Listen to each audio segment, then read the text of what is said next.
പത്തനാപുരം സ്വദേശിയായ സുവിശേഷ പ്രവർത്തകൻ ആന്റണി മെയിൻ വചന വഴികളിൽ നിന്നും മാറി സഞ്ചരിച്ചപ്പോൾ ദൈവസാന്നിധ്യമില്ലാതെ കടന്നുപോയ ഇരുണ്ട കാലഘട്ടത്തിൽ നിന്ന് ദൈവസ്നേഹത്തിലേക്ക് മടങ്ങി വന്ന അനുഭവ കഥയാണ് ഈ മിഷണറി നമ്മോട് പങ്കുവയ്ക്കുന്നത്. ജീവിത നിരാശകളിൽ നിന്ന് സ്നേഹത്തോടെ രക്ഷിച്ച ദൈവപ്രവൃത്തിയുടെ സാക്ഷിയാണ് ആന്റണി മെയിൻ.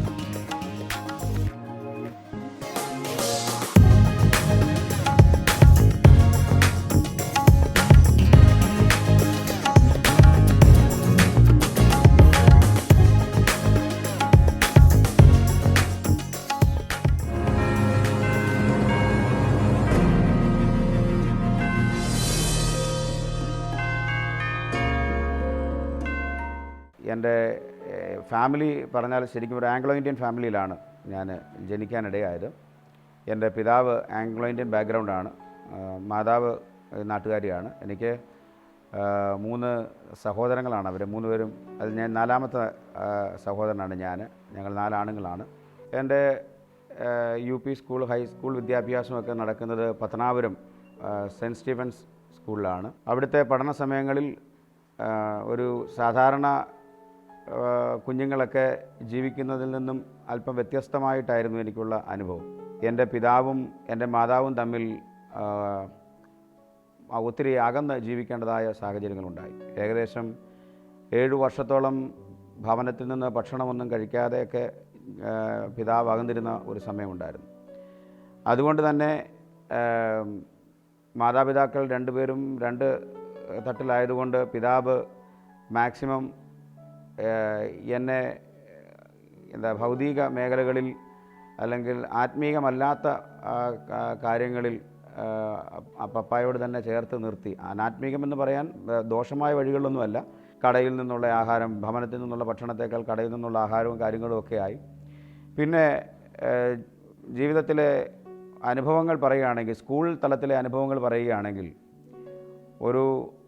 എൻ്റെ പപ്പായെ സംബന്ധിച്ചിടത്തോളം മദ്യപാനി ആയിരുന്നില്ല, പക്ഷേ നന്നായി ബീഡി വലിക്കുന്ന, അതുപോലെ മുറുക്കാൻ ഉപയോഗിക്കുന്ന ഒരു വ്യക്തിയായിരുന്നു. അതുകൊണ്ട് തന്നെ അതെനിക്ക് ഈ പുകവലിക്ക് ഒത്തിരി പ്രചോദനം തരാനിടയായി. അങ്ങനെ പേപ്പർ ചുരുട്ടി ബീഡി വലിക്കാൻ തുടങ്ങി. അത് കഴിഞ്ഞപ്പോൾ പപ്പ വലിച്ചിട്ട് മുറ്റത്തിടുന്ന ബീഡിയുടെ മുറി ബീഡിയൊക്കെ എടുത്ത് വലിക്കാൻ തുടങ്ങി. ഇത് സ്റ്റാർട്ട് ചെയ്യുന്നത് ഒരു 6ാം ക്ലാസ്സിലാണ്. അപ്പോൾ 7ാം ക്ലാസ്സൊക്കെ ആയപ്പോഴത്തേക്കിന് കുറച്ചും കൂടെ ആ കാര്യത്തിൽ ഗ്രേഡ് കൂടാനിടയായി.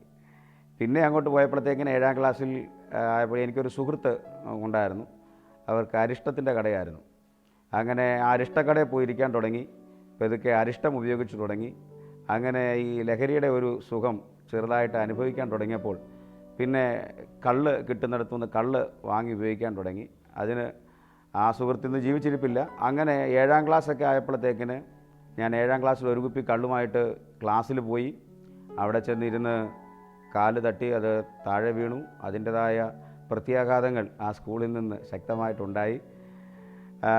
പിന്നെ ഉള്ള വിദ്യാഭ്യാസമൊക്കെ അത്ര നല്ല രീതിയിലുള്ള ജീവിതശൈലികളൊന്നും അല്ലാത്തതുകൊണ്ട് തന്നെ എൻ്റെ ജ്യേഷ്ഠൻ, അദ്ദേഹം അന്ന് തമിഴ്നാട്ടിൽ മദ്രാസിൽ, ചെന്നൈയിൽ ശുശ്രൂഷയിലിരിക്കുന്ന സമയമാണ്. പിന്നെയുള്ള വിദ്യാഭ്യാസം അവിടെയാണ്. കാരണം കേരളത്തിലെ വിദ്യാഭ്യാസമൊക്കെ പിന്നീട് വളരെ ബുദ്ധിമുട്ടായിരുന്നു. അങ്ങനെ അവിടെ കൊണ്ടുചെന്നു. അവിടെ കോടമ്പാക്കത്തിൽ മലയാളം മീഡിയം സ്കൂൾ, ഗവൺമെൻറ് സ്കൂളുണ്ട്. അവിടെ ചേർത്താണ് പിന്നെ പഠിപ്പിക്കാനിടയായത്. അങ്ങനെ നാട്ടിൽ തിരിച്ചു വന്നു. 10ാം ക്ലാസ് നാട്ടിലാണ് പഠിച്ചത്.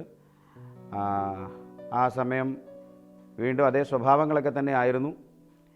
പല സംഭവവികാസങ്ങളും അതിനോടുള്ള ബന്ധത്തിൽ ഉണ്ടായിട്ടുണ്ട്. അത് കഴിഞ്ഞിട്ട് 10ാം ക്ലാസ് കഴിഞ്ഞപ്പോൾ ഒരു നിർബന്ധം എന്ന പോലെ ഹരിയാനയിൽ ഗ്രേസ് ബൈബിൾ കോളേജിൽ, കാരണം പരീക്ഷയിൽ തോറ്റുപോകും എന്ന് എല്ലാം കൊണ്ടും ഉറപ്പായിരുന്നു. അപ്പോൾ പരീക്ഷയിൽ ജയിച്ചാൽ ഞാൻ ബൈബിൾ സ്കൂളിൽ പൊക്കോളാം എന്ന് പറഞ്ഞ് എന്തോ ആ പരീക്ഷയിൽ ജയിക്കാനിടയായി. അങ്ങനെ പറഞ്ഞ വാക്ക് പാലിക്കണം എന്നുള്ളത് കൊണ്ട് ഹരിയാനയിലുള്ള ഗ്രേസ് ബൈബിൾ കോളേജിൽ പോയി ദൈവവചനം പഠിക്കാനായിട്ട് പോയി. 1 കൊല്ലമേ അവിടെ പഠിച്ചുള്ളൂ. അവിടുന്ന് തിരിച്ചു പോരാനിടയായി. തിരിച്ചു വന്ന് PDC പ്രൈവറ്റായിട്ട് PDC പഠിക്കാനിടയായി. പ്രീ ഡിഗ്രി പഠിക്കുന്ന സമയത്ത് ആദ്യത്തെ കൊല്ലം ഏകദേശം ഭംഗിയായിട്ട് പോയി, നല്ല മാർക്കൊക്കെ ഉണ്ടായിരുന്നു.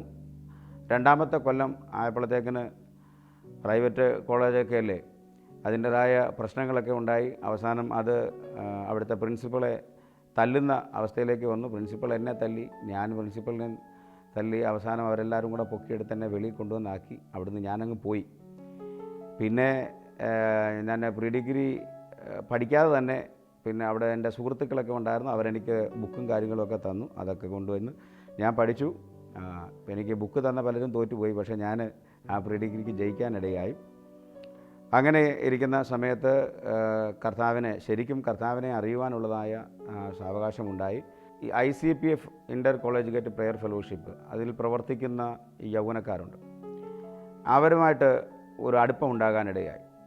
അപ്പം ഞാൻ അപ്പോഴും ഈ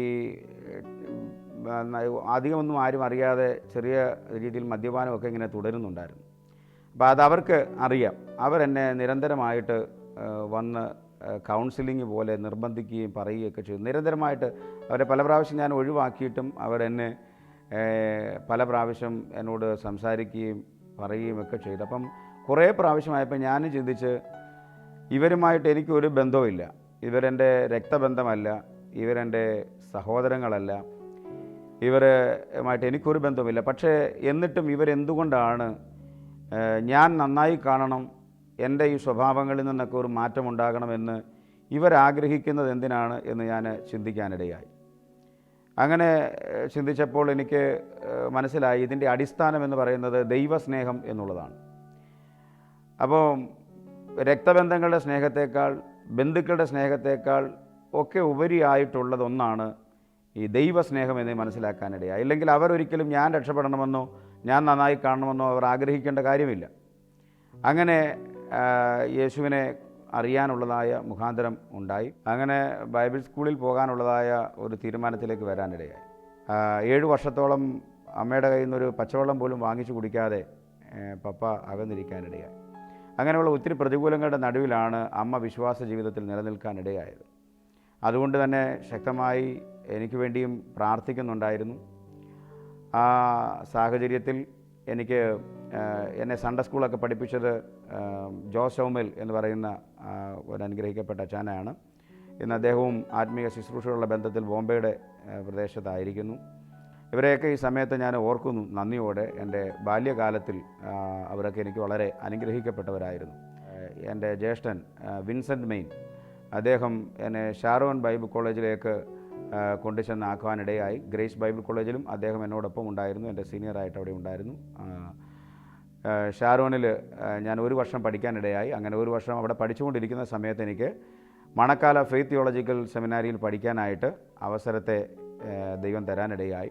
എന്നാൽ എൻ്റെ നിർണായകമായ ലൈഫിൻ്റെ ഒരു ഇരുണ്ട കാലഘട്ടം എന്ന് പറയുന്ന ഒരു കാലഘട്ടത്തിലേക്ക് ശരിക്കും പ്രവേശിക്കുന്നത് 2006 ശേഷമാണ്. 2006 എൻ്റെ പിതാവ് മരണപ്പെടുവാനിടയായി. അപ്പോൾ ഞാൻ നോർത്ത് ഇന്ത്യയിൽ ഛത്തീസ്ഗഡിൽ എൻ്റെ രണ്ടാമത്തെ ജ്യേഷ്ഠനൊപ്പം വിൻസെൻ്റ് മെയിനൊപ്പം ആയിരിക്കുന്നു. അവിടെ നിന്ന് ഞാൻ പിതാവിൻ്റെ മരണത്തോടുള്ള ബന്ധത്തിൽ തിരികെ നാട്ടിൽ വരാനിടയായി. നാട്ടിൽ വന്നു കഴിഞ്ഞപ്പോൾ പഴയതുപോലെയുള്ള സൗഹൃദങ്ങളും പിന്നെ ഒരു ജോലിക്ക് വേണ്ടിയുള്ള ആഗ്രഹം, അത്യാവശ്യം വരുമാനവും കാര്യങ്ങളുമൊക്കെ ഉപജീവനത്തിന് കാര്യങ്ങൾക്കും ചെറുപ്പക്കാരനായി വരുന്നു. അപ്പോൾ ആൾക്കാരൊക്കെ ചോദിച്ചു, ഒരു പണിയില്ലാതെ ഇങ്ങനെ നിൽക്കുകയാണോ എന്നൊക്കെ ചോദിക്കുന്ന സമയത്ത് ഒരു ജോലിക്ക് വേണ്ടി ആഗ്രഹിച്ചു. അങ്ങനെ ഇന്ന് വോഡാഫോൺ, അന്ന് ഹച്ച്, അങ്ങനെ പാലക്കാട് ഹച്ചിൻ്റെ ഇതിൽ ഒരു ജോലി ലഭിക്കാനിടയായി. അങ്ങനെ പാലക്കാട്ടേട്ട് പോകാനിടയായി. അവിടെ ചെന്നപ്പോൾ വളരെ സ്വാതന്ത്ര്യമുള്ളൊരനുഭവം. അതാ ഞാൻ പറഞ്ഞ വളരെ ഇരുണ്ട ഒരു കാലഘട്ടമെന്ന് ആ കാലഘട്ടത്തെ വിശേഷിപ്പിക്കാനേ പറ്റത്തുള്ളൂ. ബന്ധുക്കളോ ചാച്ചക്കാരോ സഹോദരങ്ങളോ ആരും ഇല്ലാത്തതായ ഒരു സ്ഥലം, ദൂരെ ഉള്ള ഒരു സ്ഥലം, പൂർണ്ണമായ സ്വാതന്ത്ര്യം അനുഭവിക്കാൻ കഴിയുന്ന ഒരു സ്ഥലം. ഒരു ചെറുപ്പക്കാരനെ സംബന്ധിച്ചിടത്തോളം വളരെ സ്വാതന്ത്ര്യത്തോടെ ഇഷ്ടാനുസരണം ജീവിക്കാൻ പറ്റിയ ഒരു സ്ഥലം. അങ്ങനെ അവിടുത്തെ ജോലിയോടുള്ള ബന്ധത്തിൽ എന്നെപ്പോലുള്ള ചെറുപ്പക്കാരെല്ലാവരും കൂടെ കൂടി താമസിക്കുന്ന ഒരിടമുണ്ട്. അവരുടെ ഒപ്പമായി അങ്ങനെ ആയപ്പോഴത്തേക്കിന് പഴയ വിട്ടുകളഞ്ഞ മദ്യപാനമൊക്കെ വീണ്ടും ആരംഭിക്കാൻ തുടങ്ങി. അത് ചിന്തിക്കണം, വർഷങ്ങളോളം ദൈവവചനം പഠിച്ചതിന് ശേഷമാണ് അങ്ങനെ ഒരു പിന്മാറ്റ ജീവിതത്തിലേക്ക് പോകുന്നത്. അതുകൊണ്ടാണ് ഞാനതിനെ ഇരുണ്ട കാലഘട്ടമെന്ന് തന്നെ വിശേഷിപ്പിക്കുന്നത്. ആ ഒരു സിനിമ റിലീസായി കഴിഞ്ഞാൽ അത് റിലീസാകുന്ന ദിവസം തന്നെ പോയി കാണണം എന്നുള്ളതായ ഒരു വാശി, അങ്ങനെ മദ്യപാനവും ഒക്കെ ആയിട്ട് വളരെ ഒരു വല്ലാത്ത ജീവിതം അവിടെ ആകാനിടയായി. അവിടെ ഈ ഓരോ ടവറും ഓരോരുത്തരുടെ ഉത്തരവാദിത്വത്തിൽ കൊടുത്തിരിക്കുന്നതാണ്. ഏകദേശം 16ഓളം ടവറുകൾ, അതിൻ്റെ ടവറുകളുടെ ഉത്തരവാദിത്വമാണ് നമ്മളെ ഏൽപ്പിച്ചിരുന്നത്. അപ്പം ആ ടവറിൽ അവർക്ക് വേണ്ടിയുള്ള അത് നിൽക്കുന്ന സ്ഥലത്തെ അവരുടെ വാടക കൊണ്ട് കൊടുക്കണം, മറ്റ് ബാങ്ക് ഇടപാടുകൾ കാര്യങ്ങളുണ്ട്, കംപ്ലൈൻറ്റുകളുണ്ടെങ്കിൽ അത് നോക്കണം. അപ്പോൾ ഓരോ ടവറും ഓരോരുത്തരുടെ വീടിൻ്റെ ഓരോ ആൾക്കാരുടെ വസ്തുവിലാണ് ഇരിക്കുന്നത്. അപ്പോൾ അവിടെ ചെല്ലുമ്പോൾ ഈ പനങ്കള്ളും ചെത്തുകളിലൊക്കെ ഇഷ്ടം പോലെ കിട്ടുന്ന സന്ദർഭങ്ങൾ, അതൊക്കെ മേടിച്ച് ഇഷ്ടം പോലെ കുടിക്കാൻ തുടങ്ങി. പിന്നെ ഹോട്ടലുകളിൽ പോയിരുന്ന മദ്യപാനമായി. ഒരു ദിവസം ഓഫീസിൽ നിന്ന് അത്യാവശ്യമായി വിളിച്ച സമയത്ത് മദ്യത്തിൻ്റെ ലഹരിയിൽ ഓഫീസറെ ഞാൻ വളരെ മോശമായിട്ട് ഒക്കെ പറയാനിടയായി.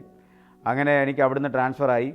അങ്ങനെ ഞാൻ കായംകുളത്ത് വരാനിടയായി. ഹരിപ്പാട് കായംകുളം ഏരിയയൊക്കെ വരാനിടയായി. അപ്പോഴും മനസ്സിനകത്ത് വലിയ കുറ്റബോധമുണ്ട്. കാരണം കഴിഞ്ഞ കാലങ്ങളിൽ അകത്ത് കയറിയ ദൈവത്തിൻ്റെ വചനം വല്ലാതെ എന്നെ കുറ്റബോധം വരുത്തുന്നുണ്ട്. എങ്കിലും ആ ജോലിയും പൈസയും ഒക്കെ ഉള്ള ആ താല്പര്യത്തിൽ അങ്ങനെ പോകാനിടയായി. ഒരു ദിവസം വളരെ വേഗത്തിൽ ബാങ്ക് സമയം തീരുന്നതിന് മുമ്പ് ചെക്ക് കൊണ്ടുചെന്ന് കൈകാര്യം ചെയ്യേണ്ടതുകൊണ്ട് വളരെ വേഗത്തിൽ ബാങ്ക് ടൈം തീരുന്നതിന് മുമ്പ് വാഹനം ഓടിച്ച് ഞാൻ പോവുകയായിരുന്നു, ബൈക്ക് ഓടിച്ച് പോവുകയായിരുന്നു. അങ്ങനെ ബൈക്ക് ഓടിച്ച് പോകുന്ന സമയത്ത് ഹരിപ്പാട് റൂട്ടിലാണ്, ഹൈവേയിലാണ്, ഒരു ബസ് നിർത്തിയിട്ടിരിക്കുകയായിരുന്നു. ഞാൻ എതിർവശത്തൂടെ ചെല്ലുന്നു. നിർത്തിയിട്ടിരിക്കുന്ന ബസ്സിനെ ഓവർടേക്ക് ചെയ്തുകൊണ്ട് വേറെ ഒരു കാറ് മുമ്പോട്ട് കയറി വരാനിടയായി. ഞാനും വളരെ വേഗത്തിൽ തന്നെയായിരുന്നു പൊയ്ക്കൊണ്ടിരുന്നത്. ആ വാഹനത്തിൽ ചെന്ന് ഇടിക്കാനിടയായി. ഞാൻ തെറിച്ചു വീണു. റോഡിലൂടെ കുറേ ദൂരം ഉരഞ്ഞു. ഇവിടെയൊക്കെ ഇപ്പോഴും അതിൻ്റെതായ പാടും കാര്യങ്ങളുമുണ്ട്. കാല് എല്ലാം പഴുപ്പ് കയറാനിടയായി. ഞാൻ ആ സന്ദർഭം എന്ന് പറഞ്ഞാൽ ഈ റോഡിലൂടെ ഒത്തിരി ദൂരം നിരങ്ങിപ്പോയി. ശരീരം മുഴുവൻ ടാറിങ്ങിന് വെളിയിലും തല ടാറിങ്ങിലുമായിട്ട് ഇങ്ങനെ കിടക്കുകയാണ്. ആ സമയത്ത് ഒരു മറ്റൊരു വാഹനം വന്ന് എൻ്റെ തലയുടെ ചേർന്ന് നിൽക്കുക, 1 ഇഞ്ച് കൂടെ അല്ലെങ്കിൽ ഒരു സെക്കൻഡ് 1 ഇഞ്ചും കൂടെ ഒരു വ്യത്യാസം വന്നിരുന്നെങ്കിൽ ഒരു പക്ഷേ തലയിലൂടെ കയറി ഇറങ്ങി പോകുമായിരുന്നു ആ വണ്ടി. അങ്ങനെ വന്ന് ബ്രേക്കായി എൻ്റെ തലയിൽ മുട്ടി നിൽക്കുന്ന ഒരു സന്ദർഭമാണ്. എനിക്കവിടെ ബോധം പോയി. ഇത് മറ്റുള്ളവർ പറഞ്ഞു കേട്ട അറിവാണ്. എനിക്കവിടെ ബോധം പോയി. എന്നെ അവരെല്ലാവരും കൂടെ എടുത്ത് മെഡിക്കൽ കോളേജിൽ കൊണ്ടുപോകാനിടയായി. 3 ദിവസത്തോളം അവിടെ ബോധമില്ലാതെ തന്നെ 3 ദിവസം കിടക്കാനിടയായി. വീട്ടുകാരെ ഒന്നും അറിയിച്ചില്ല. കമ്പനിക്കാർ തന്നെ ആ ചെലവുകളെല്ലാം നോക്കി. അപ്പോൾ അവിടെയുള്ള നേഴ്സുമാരെടുക്കൽ അബോധാവസ്ഥയിൽ, നേഴ്സുമാർ പേരെന്താണെന്ന് ചോദിക്കുമ്പം ഞാൻ അവരോട് ബൈബിൾ വാക്യമാണ് പറയുന്നത് അബോധാവസ്ഥയിൽ. കാരണം എന്തൊക്കെയോ ഹൃദയത്തിനകത്ത് കയറിയതായ ദൈവത്തിൻ്റെ വചനം അതങ്ങനെ അകത്ത് കിടക്കുകയാണ്. അവരെൻ്റെ അടുക്ക പേര് ചോദിക്കുമ്പോൾ ഞാൻ ബൈബിളിലെ വാക്യവും സുവിശേഷമൊക്കെ അവരോട് പറയുന്നത്. അങ്ങനെ 3 ദിവസം കഴിഞ്ഞപ്പോൾ അവിടുന്ന് അവർ ഡിസ്ചാർജാക്കി. 3 ദിവസമല്ല, ചില ദിവസങ്ങൾ കഴിഞ്ഞപ്പോൾ അവർ ഡിസ്ചാർജാക്കി. 3 ദിവസത്തോളം ബോധമില്ലാതെ അവിടെ കിടന്നു. അവിടുന്ന് കമ്പനിക്കാർ തന്നെ വാഹനമെല്ലാം വിട്ടു തന്ന് എന്നെ വീട്ടിൽ കൊണ്ടുവന്ന് ആക്കാനിടയായി. ആഴ്ചകളോളം കിടന്നിട്ടും കാലിൽ പഴുപ്പ് കുറയുന്നില്ല. പല പ്രാവശ്യം കൊണ്ടുചെന്ന് കുത്തിക്കെട്ടിയിട്ടും ആ കുത്തിക്കെട്ട് അത് പറഞ്ഞു പോരുകയാണ്. വിരൽ മുതലുള്ളതായ ഭാഗമാണ് അത്.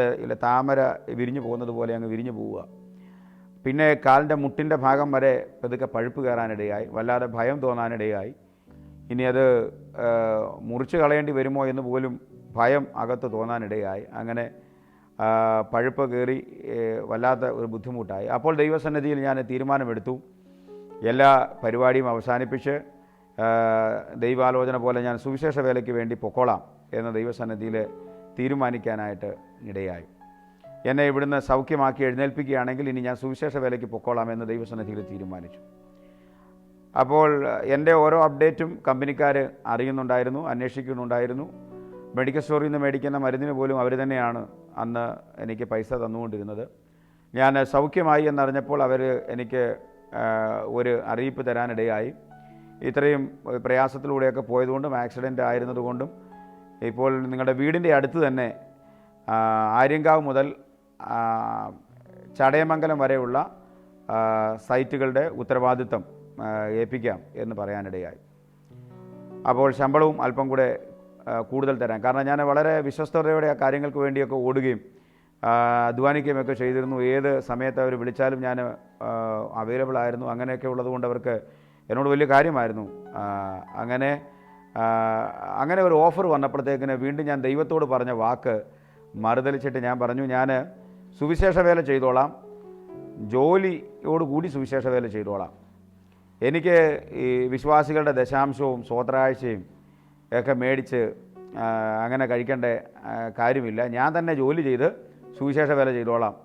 സ്വന്തം കാലിൽ നിന്നും സുവിശേഷ വേല ചെയ്യുന്നതാണ് എനിക്കിഷ്ടം എന്ന് ഞാൻ തീരുമാനം മാറ്റി ചിന്തിക്കാനിടയായി. അത് പൂർണ്ണമായും സുവിശേഷ വേലയ്ക്ക് വേണ്ടി സമർപ്പിക്കുവാനുള്ള മനസ്സ് തയ്യാറല്ലാത്തതുകൊണ്ട് ഞാൻ പറയുന്നൊരു ആയിരുന്നു എന്ന് ഇപ്പോൾ ഞാനത് ഗ്രഹിക്കുന്നു. അങ്ങനെ അതിനുവേണ്ടി ഞാൻ വീണ്ടും ഈ വിശ്വാസ മാർഗത്തിലേക്കും ശുശ്രൂഷയിലേക്കും വരാനുള്ള സാഹചര്യമാണ് ഞാൻ വിശദീകരിക്കുന്നത്. അങ്ങനെ ഞാൻ ഈ ജോലിക്ക് വേണ്ടി ഒരു വാടക വീട് അന്വേഷിക്കണമായിരുന്നു. ആര്യങ്കാവ് മുതൽ ചടയമംഗലം വരെയുള്ളതായ ഏരിയ ആണല്ലോ.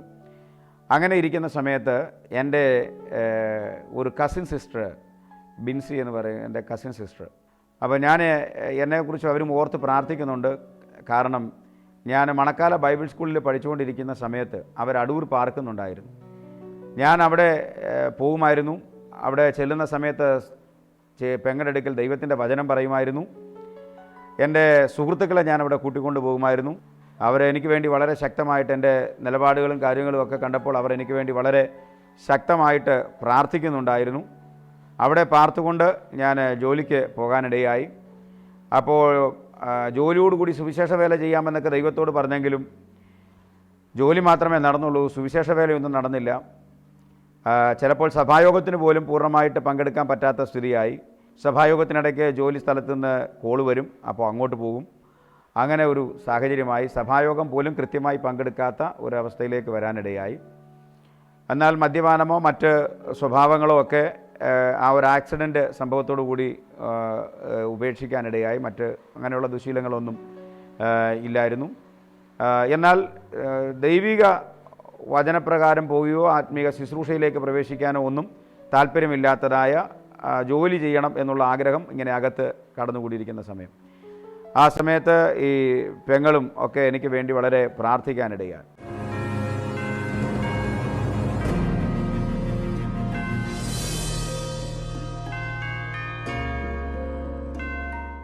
ചില വർഷങ്ങളോളം ദൈവത്തിൻ്റെ വചനം ഞാൻ പഠിച്ചതുകൊണ്ടും അതെൻ്റെ ഹൃദയത്തിലും മനസ്സിലും ഉള്ളതുകൊണ്ടും ദൈവം ആരാണെന്നും ദൈവത്തിൻ്റെ പ്രവൃത്തി എന്താണെന്നും ഒക്കെ എനിക്ക് വ്യക്തമായി അറിയാവുന്നതുകൊണ്ടും ദൈവം ഒരാളെ കണ്ടിട്ടുണ്ട് എങ്കിൽ തീർച്ചയായിട്ടും ദൈവം ഉദ്ദേശിക്കുന്ന ആ ട്രാക്കിലേക്ക് ദൈവം അദ്ദേഹത്തെ കൊണ്ടുവരുമെന്നും ഉപേക്ഷിച്ച് കളയത്തില്ലെന്നും ഒക്കെ എനിക്ക് നന്നായിട്ട് ബോധ്യമുള്ളതുകൊണ്ട് ഞാൻ ആ ദൈവവചനത്തിന് കീഴ്പ്പെടാനിടയായി. അങ്ങനെ ഞാൻ ജോലി വേണ്ടെന്ന് വെച്ച് ആ ഫെയ്ത്ത് ഹോമിൽ ഇങ്ങനെ കഴിയുകയാണ്. ജോലിയൊന്നുമില്ല. അവിടെ ചില ദിവസങ്ങൾ പാർക്കുവാനിടയായി. അങ്ങനെ നടക്കുമ്പോൾ അവിടെ ഒരു ദീർഘദിവസത്തെ ഒരു ഉപവാസ പ്രാർത്ഥന നടക്കുക. അവിടെ അന്ന് ക്ഷണിച്ച ഒരു ദൈവദാസൻ വന്നില്ല. ക്ഷണിച്ച ഒരു ദൈവദാസൻ വരാതിരുന്നപ്പോൾ അവിടെ ഒത്തിരി പ്രസംഗിക്കാൻ കഴിവുള്ള ആളുകളൊക്കെ ഉണ്ട്, പ്രസംഗകരായിട്ടുള്ള ഒത്തിരി ആൾക്കാരുണ്ട്, അവിടെ തന്നെ പാർക്കുന്ന ദൈവദാസന്മാരുണ്ട്. എന്നാൽ ഒരാൾ വൈകുന്നേരം പ്രസംഗിക്കാൻ വേണം എന്ന് പറഞ്ഞപ്പോൾ എൻ്റെ പെങ്ങൾ പറഞ്ഞു, ഇവൻ നന്നായിട്ട് ദൈവവചനം പ്രസംഗിക്കുമെന്ന്. അങ്ങനെ എന്നോട് ചോദിച്ചു, ഞാൻ പ്രസംഗിക്കാമെന്ന് ഏറ്റു. ഒത്തിരി ആളുകൾ കൂടുന്ന ഒരു മീറ്റിംഗാണ്. പ്രശസ്തരായ ദൈവദാസന്മാരാണ് ആ ദിവസങ്ങളിൽ പ്രസംഗിക്കേണ്ടത്. എന്നാൽ യാദൃച്ഛികവശാൽ എനിക്ക് പ്രസംഗത്തിനുള്ള അവസരം ലഭിക്കാനിടയായി. അപ്പോൾ ഞാൻ ഉൽപ്പത്തി പുസ്തകത്തിൽ നിന്നുള്ളൊരു ഭാഗമാണ് സംസാരിക്കാനിടയായത്. യഹോവയായ ദൈവം മനുഷ്യനെ വിളിച്ച് നീ എവിടെയെന്ന് ചോദിക്കുന്ന ഒരു ഭാഗം. അതിനകത്ത് പ്രധാനമായിട്ടും ഉള്ളത് 4 വിധത്തിലുള്ള അകൽച്ചകളെക്കുറിച്ചാണ് പറയുന്നത്. മനുഷ്യൻ്റെ അകൽച്ചകളെക്കുറിച്ച്. 1, അവൻ ദൈവത്തിൽ നിന്ന് അകന്നു പോകുന്നു. 2, അവൻ മനുഷ്യനിൽ നിന്ന് തന്നെ അകന്നു പോകുന്നു. 3, അവൻ തന്നോട് തന്നെ അകന്നു പോകുന്നു. 4, അവൻ പ്രകൃതിയോട് അകന്നു പോകുന്നു. ഇങ്ങനെ അകൽച്ചകളെക്കുറിച്ചാണ് സംസാരിക്കാനിടയായത്. അകന്നു പോകുന്ന മനുഷ്യനെ തേടി വരുന്ന ദൈവം, വീണ്ടും ദൈവത്തോട് അടുപ്പിക്കുന്ന അനുഭവം. അങ്ങനെ ആ വേദഭാഗം സംസാരിച്ചപ്പോൾ ശരിക്കും പറഞ്ഞാൽ നീ എവിടെ എന്നുള്ള ചോദ്യം, ഇപ്പോൾ നീ എവിടെയാണ് എന്നുള്ള ഒരു ചോദ്യം, കഴിഞ്ഞ നാളുകളിൽ ദൈവത്തോടുള്ള കൂട്ടായ്മ ഉണ്ടായിരുന്ന നീ ഇപ്പോൾ എവിടെയാണ്, നിൻ്റെ അവസ്ഥ എന്താണ്, നിൻ്റെ സ്ഥിതി എന്താണ്, നീ ഇപ്പോൾ ആയിരിക്കുന്ന സ്ഥിതി എന്താണ് എന്ന് ആ ചോദ്യം വന്നിരിക്കുന്ന ഓഡിയൻസിനോടല്ല, അത് എന്നോട് തന്നെ ഞാൻ പ്രസംഗിക്കുന്നതായിട്ട് എനിക്ക് മനസ്സിലാക്കാനിടയായി. അങ്ങനെ ഞാൻ തന്നെ പ്രസംഗിച്ച് ഞാൻ തന്നെ മാനസാന്തരപ്പെട്ട് ദൈവസന്നിധിയിൽ ഒരു തീരുമാനമെടുത്ത് സുവിശേഷ വേലയ്ക്ക് വേണ്ടി സമർപ്പിച്ച് ഇറങ്ങുവാനിടയായിത്തീർന്നു. അങ്ങനെ ഞാൻ തന്നെ പ്രസംഗിച്ച് ഞാൻ തന്നെ മാനസാന്തരപ്പെട്ടതായ അല്ലെങ്കിൽ പിന്മാറ്റത്തിൽ നിന്ന് മടങ്ങി വന്നതായ ഒരു മാനസാന്തര ചരിത്രമാണ് എനിക്ക് എന്നെക്കുറിച്ച് പറയാനുള്ളത്. അങ്ങനെ ദൈവസന്നിധിയിൽ തീരുമാനമെടുത്തു. ആ തീരുമാനത്തിൻ്റെ അടിസ്ഥാനത്തിൽ സുവിശേഷ വേലയ്ക്ക് വേണ്ടി താല്പര്യപ്പെട്ടു. പത്തനംതിട്ടയിലുള്ള ഒരു സ്ഥലത്ത് ഒരു പുതിയ വർക്ക് സ്റ്റാർട്ട് ചെയ്യാനായിട്ട് താല്പര്യപ്പെട്ടു. അങ്ങനെ ഇരിക്കുന്ന സമയത്താണ് എൻ്റെ വിവാഹത്തിൻ്റെ ആലോചന വരുന്നത്. അപ്പോൾ ഒത്തിരി പേര് പറഞ്ഞു, ജോലിയൊന്നുമില്ല, സുവിശേഷ പ്രവർത്തനമുണ്ടോ അതില്ല, പാസ്റ്ററാണോ അതുമല്ല, ഒന്നുമല്ലാത്ത പരുവത്തിൽ ചുമ്മാ നിൽക്കുന്നവൻ എവിടെയാണ് പെണ്ണ് കിട്ടാൻ പോകുന്നത് എന്നൊക്കെ ആൾക്കാർ കളിയാക്കുകയും ചോദിക്കുകയൊക്കെ ചെയ്തു. എങ്കിലും ദൈവഗീതപ്രകാരം ഒരു ആലോചന വരുവാനിടയായി. മണർകാട് നിന്ന് ഞാൻ വിവാഹം കഴിക്കാനിടയായി. ദൈവിക ആലോചന പ്രകാരം ഞാൻ ആ വിവാഹത്തിന് തീരുമാനമാകുവാനിടയായി. ഞങ്ങളങ്ങനെ വിവാഹം കഴിക്കുവാനിടയായി. വിവാഹം കഴിക്കുമ്പോൾ ഞാൻ എൻ്റെ കുടുംബത്തോട്, അല്ലെങ്കിൽ ഞാൻ വിവാഹം കഴിക്കാൻ പോകുന്ന വിൻസിയോട് പറഞ്ഞത്, ഞാൻ സുവിശേഷ വേലയ്ക്ക് വേണ്ടി സമർപ്പിക്കപ്പെട്ട ഒരു വ്യക്തിയാണ്. പട്ടിണി പ്രയാസങ്ങളും ഒക്കെ ആയിരിക്കാം ജീവിതത്തിലുള്ളത്. അതിന് സമ്മതമാണെങ്കിൽ വിവാഹത്തിൽ താല്പര്യപ്പെടാം എന്ന് ഞാൻ പറയാനിടയായി. അവൾ സമർപ്പണമുള്ള ഒരു ദൈവപൈതലായിരുന്നതുകൊണ്ട് ആ വാക്കുകൾ അവൾക്ക് സമ്മതമായിരുന്നു. അങ്ങനെ ഞങ്ങൾ വിവാഹം കഴിക്കുവാനിടയായി. കൂടെ നടന്നിട്ട് തള്ളിപ്പറഞ്ഞ പത്രോസിനെ പോലും സ്നേഹത്തോടെ ചെന്ന് കണ്ട് അപ്പവും മീനുമൊക്കെ കൊടുത്ത് അവരെ സന്തോഷത്തോടെ മടക്കി കൊണ്ടുവരുന്ന യേശുവിനെയാണ് വിശുദ്ധ വേദപുസ്തകത്തിൽ കാണുന്നത്. നമ്മൾ എത്ര അകന്നു പോയാലും നമ്മളെ അകന്നു പോകാത്ത ഒരു ദൈവമുണ്ട്. ആ ദൈവം നമ്മളെ സ്നേഹിക്കുന്നുണ്ട്. എന്നെ കേൾക്കുന്ന പ്രിയപ്പെട്ടവരെ, ഒരു കാരണം കൊണ്ടും നമുക്ക് ദൈവത്തെ സ്നേഹിക്കാതിരിക്കാനായിട്ട് കഴിയത്തില്ല. നമ്മൾ എത്ര മോശം ജീവിതത്തിൽ, നിൻ്റെ പാപം എത്ര കടും ചുവപ്പായിരുന്നാലും അതിനെ ഹിമം പോലെ വെളുപ്പിക്കാൻ യേശുക്രിസ്തുവിൻ്റെ രക്തത്തിന് കഴിയും.